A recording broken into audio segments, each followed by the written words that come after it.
outside. And I wanted to go on vacation today, but it's raining because it's daily rain of this location.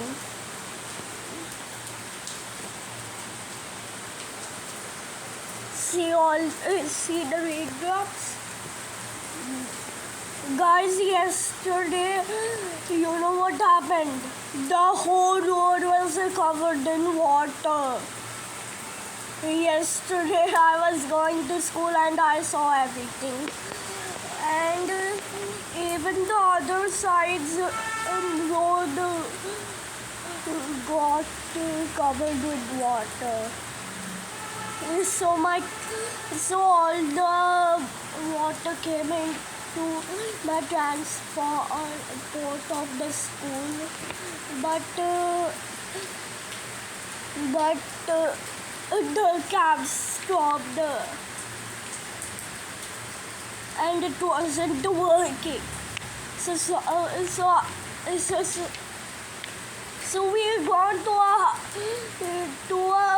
house which was still being created, but I think but high school was came.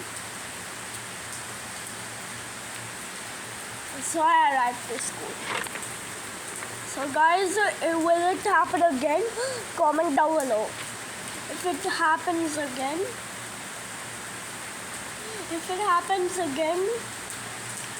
then daily rain will be there. Wow, so many raindrops, guys. See? Don't forget to like and subscribe if you like this. If you like this weather, please like and subscribe because I like it, because it's the temperature is low and it's cold. So bye guys.